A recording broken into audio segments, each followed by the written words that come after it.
à tous mes amis francophones, que vous soyez au Maroc, en France ou en Algérie. Aujourd'hui, je suis à Istanbul et j'aimerais bien vous parler dans un site qui est très intéressant, notamment le site de Pierre Loti.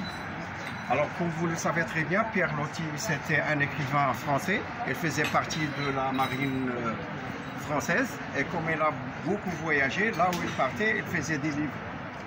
Alors, il est parti en Amérique latine, il est parti en Amérique latine, il est parti en Inde, il est parti en Afrique, il est venu aussi en Turquie. Et en Turquie, il a écrit deux livres très intéressants qui sont Asiadé et Le Fantôme d'Orient. Alors, à sa mémoire, la Turquie a créé un site fantastique. D'ailleurs, c'est une vue panoramique sur toute la ville. Et bien sûr, à sa mémoire, les Turcs se rappellent toujours de lui. Alors, c'est un grand homme qui a adhéré à l'Académie française en 1891.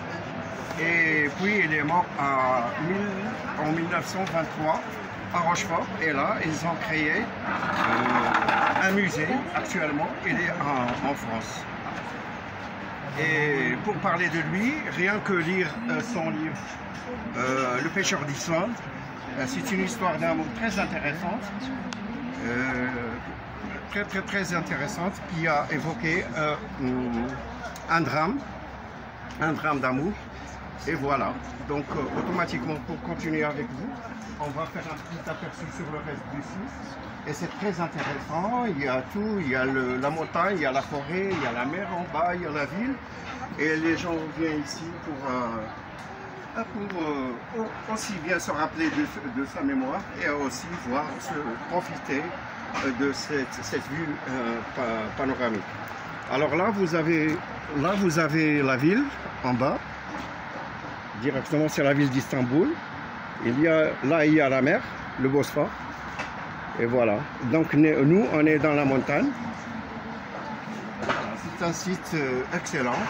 Et pour moi, en tant qu'écrivain, ça me rappelle toujours des grands écrivains de l'histoire, notamment ceux qui ont aimé le voyage. Ils ont aimé aussi le voyage et la littérature, qu'elle soit française, anglophone ou bien arabe. L'essentiel, c'est pas la langue, mais l'essentiel de commémorer et de se rappeler de ces gens qui sont adeptes de la plume et qui font de belles parties, qui font de grandes choses pour l'humanité entière. C'est-à-dire que la littérature, elle n'a pas de nationalité, elle n'a pas de langue, elle n'a pas d'origine, elle n'a pas de race. La littérature nous explique le monde, surtout un grand homme comme Pierre Loti, qui est là où il partait, comme il voyageait beaucoup avec la marine française. Alors il écrivait des histoires par rapport à ce qui se passait pour lui et pour commémorer la Turquie, qui est un grand pays pour lui, qu'il a aimé de tout son fond de cœur. Donc il a fait deux livres en un, c'est-à-dire il y a le livre et sa suite. Alors le premier c'est Asiadé et le deuxième c'est Le Fantôme d'Orient. Donc c'est très intéressant à lire, mais il faut aussi lire ce qu'on appelle le livre Le pêcheur d'Islande, qui est une vraie histoire d'amour. Alors là, vous voyez le peuple turc. C'est un peuple adorable, très accueillant, très chaleureux, très calme. Et là où vous partez, les gens sont souriants et vous ne trouverez aucun problème de communication. Pourquoi? Parce que vous allez trouver des gens qui parlent aussi la langue anglaise, la langue française. Et voilà, donc pour moi personnellement, je n'ai trouvé aucune difficulté par rapport c'est-à-dire bon, ce n'est pas vraiment très cher, la vie n'est pas trop chère ici, donc automatiquement, quand vous viendrez à Istanbul, il faut visiter ce site qui a un caractère culturel. C'est un site qui a un caractère culturel.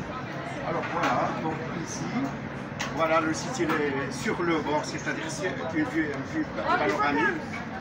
Et là, vous allez ici la montée, il y a un petit bazar dans la montagne où les gens font leur achat. Il y a un resto, voilà. Donc on va essayer. Donc on va vous donner des vues sur le reste de la ville. De ce côté, il y a le côté là, de ce côté-là, ce que vous voyez de ce côté, c'est Sultan Ahmed, Hagia Sophia, c'est Taksim, c'est les grands sites, les sites touristiques quoi, à visiter à Istanbul. Voilà. Et à partir d'ici, on voit presque tout, il y a la mer. Il y a la mer, il y a des ponts, et on voit les ponts, on voit les mosquées, on voit les maisons, on voit tout à partir d'ici. Et c'est très intéressant, c'est très beau à voir. Voilà. Allez-y, hein. Ce n'est pas un point. Je vais m'asseoir juste là. C'est un plaisir de vous filmer avec nous. C'est pas pour le commerce qu'on le fait, c'est juste pour les amis en France et au Maroc, Casablanca. Et vous venez d'où en France? De Casablanca. Je suis de Casa. Je suis écrivain à Casablanca. Ouais.